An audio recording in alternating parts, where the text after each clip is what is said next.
Next month I'll be 32, and I get shocked seeing so many of my friends dealing with pain, discomfort, and sickness that could be easily prevented. Of course, as you get older, there's a natural decline in physical capacities and abilities, but I know a lot of people who don't seem to be affected by the aging process. Are they just lucky outliers? Why do some people manage to get to 50 with the body of a 30-year-old, while some people get to 30 with the body of a 50-year-old? One could say it's luck, and people love to say it's just genetics. But I think a lot of it comes down to your daily health practices, habits, and lifestyle. What you do daily unlocks the power of compound interest for your health. Good health habits over a long period of time yield positive health outcomes. Through the years, I've had the opportunity to learn from over 600 doctors, trainers, and fitness professionals on our health podcast, Mark Bell's Power Project. And through those conversations, I've discovered so many useful habits that have massively improved my health and longevity. And while there's no way I can distill all of that information into one video, what I can do is give you some of the specific habits, 37 to be exact, that I've learned and integrated into my daily life. These habits are allowing me to live healthy and pain-free even as I get older, and I want you to have the same benefits. Your health is easily your most important asset, and by the end of this video, you're gonna have actionable tools to move it in the right direction. I'm gonna take these 37 practices and split them into 4 conceptual bins, and I'll be giving you not just the practices themselves, but why we're doing them. People jump through a lot of hoops to try to get healthier. Ozempic's a popular weight loss drug, younger and younger guys are hopping on TRT, and everyone's looking for the next best shortcut for optimal health and six-pack abs. And in truth, we do have a natural steroid that increases our growth hormone, helps us gain layers and layers of muscle tissue, and helps us learn and heal faster. And this is where we start. Sleep. Quality sleep and recovery improves the way our body functions as a whole. It makes everything run better, and it's a foundational habit to healthy living. So the first area I optimize for better long-term health is getting quality sleep. And I don't just mean falling asleep. I mean sleeping like you did when you were a teen, throughout the whole night and waking up feeling truly refreshed. Sleep gives us the ability to recover from the mental and physical stresses of the day and gives our body the highest potential to perform in its best condition. Tons of studies show the effects sleep has on athletic performance, learning, mental sharpness, and even long-term brain health. But more so, when you consistently start getting quality sleep, you'll absolutely notice the difference in your energy level. Our first stage of light sleep's the most restorative, and where we release the most growth hormone that helps our physical recovery. When sleeping, we grow new tissue, and if we exercise and stress our system, quality sleep gives us improvement in our fascia, muscle, ligaments, and tendons. So early to bed, early to rise rings true for most people. When we don't get quality sleep, we are perpetually operating at a lower level than we could be. Hormonal imbalance is disrupted, and even if you're eating enough, bad sleep will make you feel hungrier. It's a vicious cycle, which is why sleep comes first, and this is how you're gonna get the most out of it. Now, I'm gonna use the word try a lot because I'm not always perfect with my routine, but I always try to hit most of it. These are the habits I strive for, and when I hit most of my habits, I always manage to get the best sleep. So first, adjust your light environment. Do you use melatonin? Comment down below and let me know. The human body's evolved over millions of years to work in close synergy with the sun and natural light. A lot of people use melatonin supplements to start feeling sleepy, but I'm not a big fan of it for everyday use. I'll usually only use it if I'm traveling to a different time zone. But there's a lot you can do to improve your body's natural production of melatonin so that you don't need to rely on a supplement. And if you're interested, there are studies referenced below for a lot of what I'm talking about here. I try my best to take morning, afternoon, and evening walks. The sun exposure in the morning helps reset my circadian clock for the day, so that when night comes, I'll be in the best situation to naturally feel more tired. For those of you with insomnia, this is gonna be helpful. Hey Siri, what time's sunset? Today, sunset will be at 8:07 p.m. I try to take an evening walk outside and close to sunset. The natural light in the evening sends my body the signals that things are getting dark, and it's time to start to rest. I'm also careful with artificial light in the evening. A lot of blue light comes from TV and phones. Blue light's produced all throughout the day from the sun, which naturally helps us stay awake. But we never get a ton of it at night, at least not naturally. Getting a lot of blue light in the evening has been proven to suppress melatonin production, and this makes you feel more awake at night. So I use blue light blocking glasses I plan on watching TV, or if I need to be on my phone or computer for any reason after sunset. And to light the rooms I go in a lot at night, I use these light bulbs that produce no blue light. This helps me feel tired sooner. I also try to be consistent with my sleep schedule. I usually try to knock out between 9 and 9:30 p.m. and try to get up at 4:30 to 5 a.m. And this makes me curious, so comment down below. What time do you go to bed? Our circadian rhythm loves consistency. So if we can get to bed around the same time each night, everything's gonna run smoother, including the time we wake up in the morning. And since I wake up around the same time each morning, I try not to use an alarm. I want my body to go through all of its sleep cycles and get up naturally. If you have a specific time that you gotta get up each morning, having a consistent bedtime is going to be super helpful for you. Also, having a dark room makes a big difference in your sleep quality. So blackout blinds are helpful. I don't have those, so I use a quality sleep mask because it's just as good. And these ones are super comfortable. A cool room temperature is better for sleep than being warm, so you can either lower your thermostat or get yourself a cooling mattress. I use 8 Sleep currently, but there's a lot of options like the Ooler and BedJet. Breathe through your nose at rest. Snoring and mouth breathing during sleep isn't good for your sleep quality. Your nose filters, humidifies, and warms the air you breathe before it hits the lungs. Mouth tape can be helpful for this because it promotes nasal breathing. It's not something you have to use forever, but it can move your breathing during sleep in the right direction. As far as food before bed, I try not to eat too close to bedtime. Maybe around 5 or 6 p.m., which is about 3 or 4 hours before I go to sleep. As we get closer to bed, our metabolic rate slows down, and eating, then sleeping soon after can easily lead to digestive discomfort during sleep. Also, no alcohol. I rarely drink, maybe sometimes during friends, but it's super rare. Alcohol wrecks your sleep, and since sleep is so important, I don't do it. Lastly, caffeine, and I'm gonna be short on this one right now because I'm gonna make a full video about it in the future. I really love coffee, but I don't drink it that much anymore. I'll have a normal caffeinated coffee every now and then, and I'll mostly drink decaf coffee or tea. Caffeine has a quarter life of 12 hours, meaning if you have it at 10 a.m., a fourth of it is still in your system at 10 p.m. I hope I didn't bore you to sleep with the first part, but it's super important and it makes the next concepts much more potent. Life is so different from when our grandparents and great-grandparents lived. There was so much more natural movement back then. Lack of motorized transportation, no TV, no DoorDash, led to lifestyles that prioritized, without trying, more movement of the body. Current lack of movement is one of the big reasons why so many people now are more unhealthy than ever.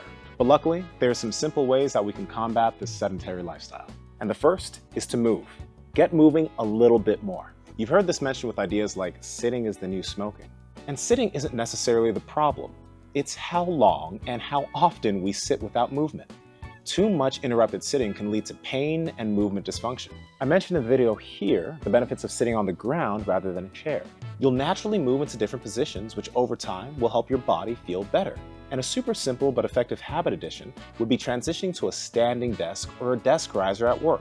There are tons of studies that show the link between prolonged bouts of sitting and health risks like high blood pressure and diabetes. And that's why we've been standing on the Power Project podcast for thousands of episodes rather than sitting.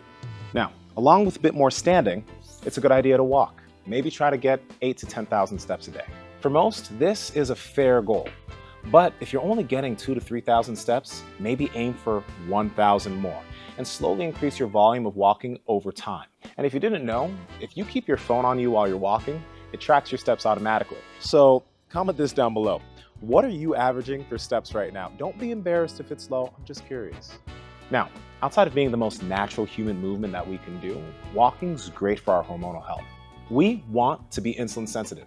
And your uncle that has type 2 diabetes is unfortunately insulin resistant. So, taking a 5 to 10 minute walk after eating improves your insulin sensitivity and minimizes spikes in blood sugar. So seriously, move a little bit after you eat. Take a walk, don't be a hermit, go touch some grass. Lastly, if you don't have to work at a desk and you get to work at a laptop like myself, consider getting yourself a hunkering stool. The hunkering stool lets you sit comfortably in a deep squat joint angle and even in the seiza position. And it's fun because you can bounce around on it. It's also lower and more comfortable than an exercise ball, but exercise balls aren't bad options. Now, I do a lot of movement practices since the body's able to develop different useful attributes. And as I get older, I want my body to maintain all of its abilities.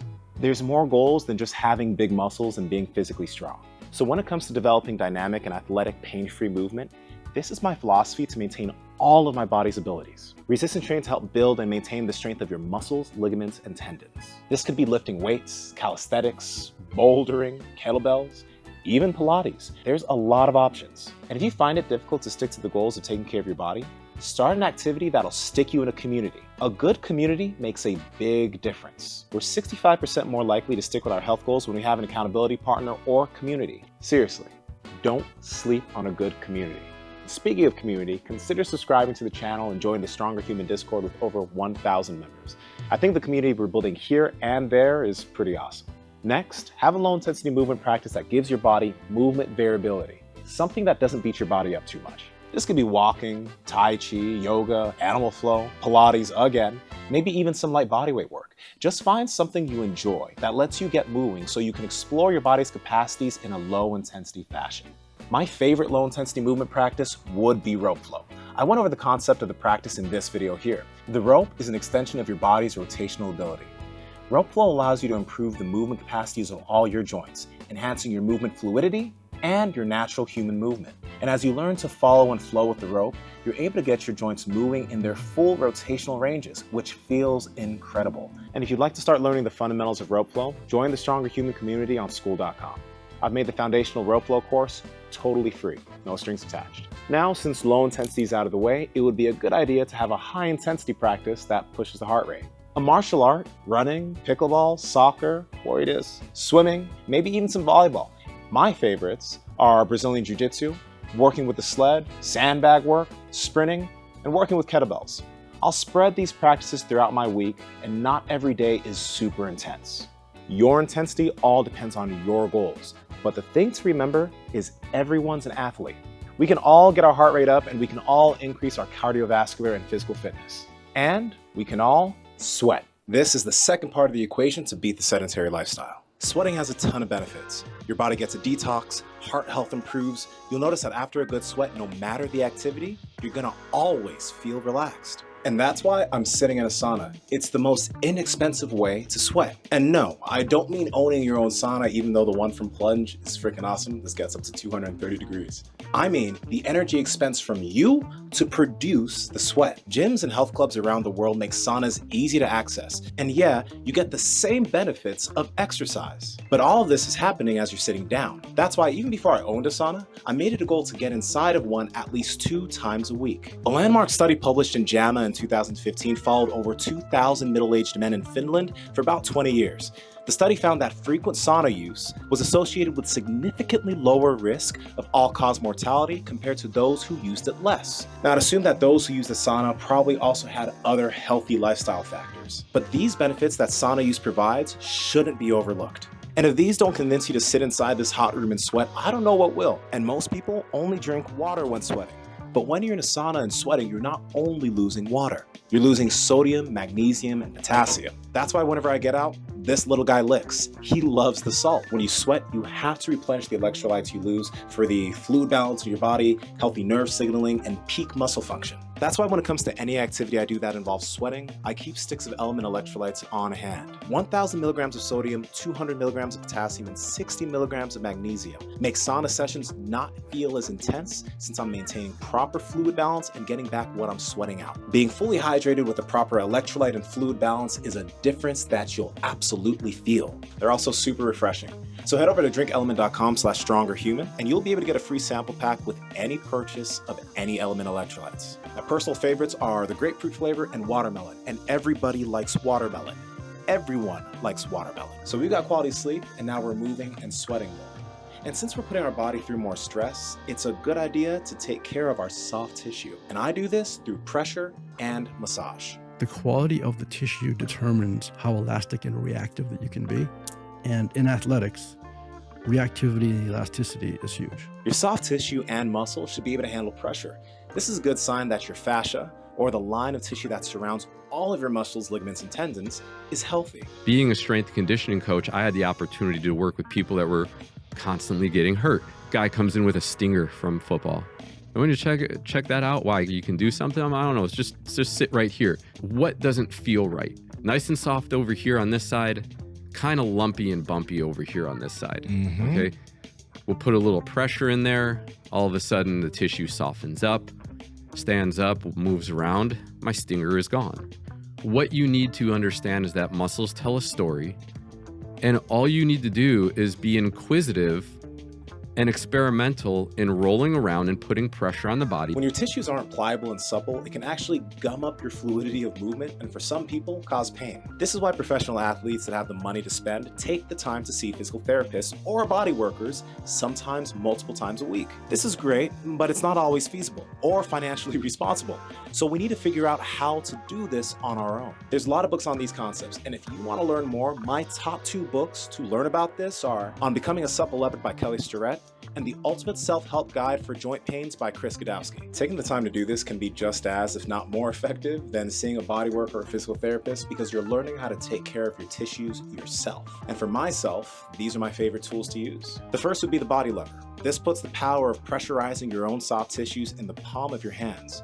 And bonus points for using this in the sauna. Once you start using the lever, working with it becomes pretty intuitive. And you can also use this point to dig in on certain areas with precision. The amount of ways you can work your body with this is pretty wild, and you can do it all while standing or sitting. The next tool I love to use for soft tissue work is the gua sha tool, or other people call it a muscle scraper. You can apply gel to the skin and start scraping, but again, my go-to spot for this is while I'm in the sauna or actually the shower. I literally scrub my whole body with this thing. This specific scraper is medical grade stainless steel from a company called Sidekick. You can get much cheaper gua sha tools on Amazon, but be sure to be careful if you go this route. If you're rubbing anything directly on your skin, you want to make sure it's a medical grade material because cheap metals can be pretty unsafe for long-term use and can potentially leach things into your skin. Having a simple med ball around is useful if I choose to go to the floor and roll out my glutes, hamstrings, hip flexors, quads, and even my gut, as this is also a big sheath of tissue. And these smaller, pliable tune-up fitness balls are pretty great since they have a bit of give. I can use the extra pressure of my body to really dig into specific areas. Again, I'm not a physical therapist or body worker. Anyone who's been to some of these professionals knows how effective their work can be at alleviating pain, but I am an athlete and coach, and I can't always depend on someone else's work to make my body feel better. By taking care of yourself, you'll spend less time paying someone else to get rid of your pain. You can work on your tissues and fix all sorts of discomfort on your own. You have the power to fix yourself. We're in the home stretch with 8 practices left. I've laid out a lot, and if you head to the Stronger Human School, I have free courses going in depth on some of what I've talked about in this video. The link's in the description. For our long-term health, we gotta pay attention to what's going in our mouth, but we also have to pay attention on what's inside of our bodies. A diagnostic test is gonna help us find hormonal deficiencies. So twice a year, I get blood work done with Merrick Health. But you can get your blood work done anywhere. Blood work is a snapshot in time of how my hormones are functioning, along with checking on any deficiencies. The great thing with Merrick is that their reference ranges focus on getting you to your hormonal peak. For example, at hospitals, the normal total testosterone range for men is between 300 and 1,000 nanograms per deciliter. Meaning if you walked in with 330 nanograms per deciliter, that would be seen as perfectly normal and an intervention wouldn't be suggested. For Merrick, their goal reference range is between 600 and 1,000 nanograms per deciliter.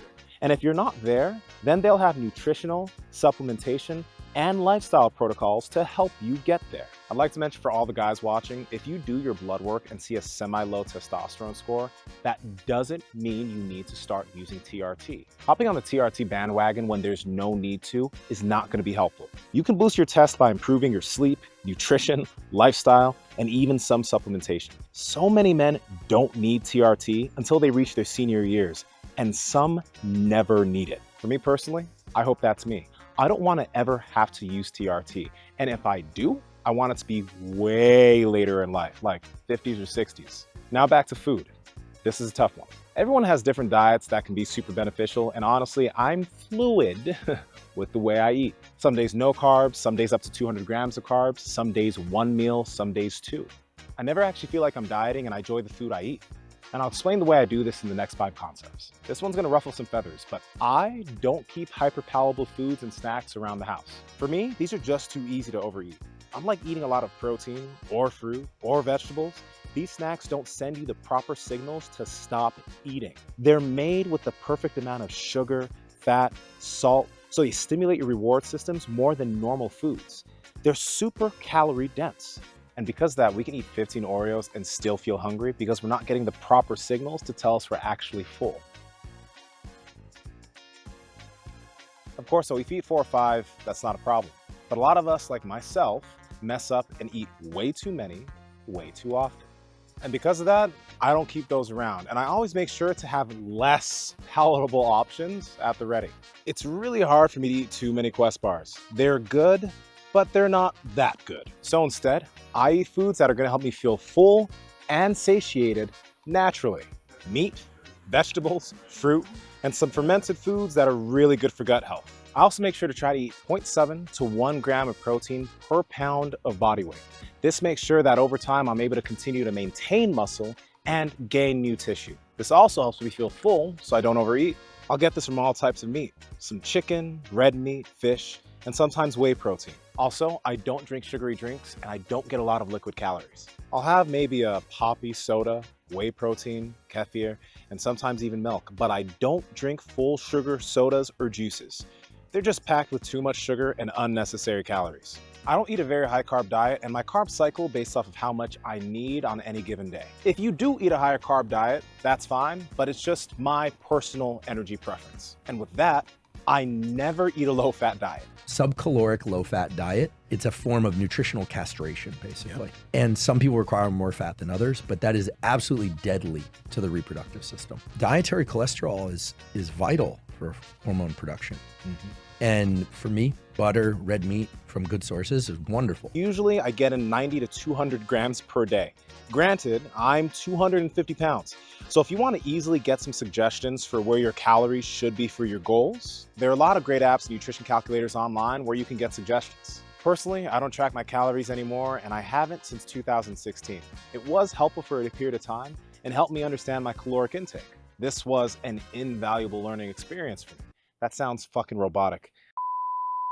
For everyone, tracking is a really good experience. But the reasons I laid out some of the concepts above was because they help me intuitively eat without tracking. My whole food choices do what hyperpalatable foods don't. They send my body the correct signals, which helps me stay in shape so I never have to diet. And by the way, this doesn't mean I don't enjoy my food, and to me, the food I eat's delicious. And if you haven't yet, get yourself a Ninja Creamy. You can make legitimate, high-protein, great-tasting ice cream with this thing. It's insane, so I'm gonna have more on this in a future video. So that's pretty much it. The general rundown of the 37 things I do to take care of my body and keep it running at peak capacity. As far as low-intensity movement practices, check out this video explaining rope flow. It's a practice I know you'll enjoy, and I know it's gonna help you become a stronger human as we twirl ropes around. Let's twirl some ropes around. We should cut that. We should cut that out.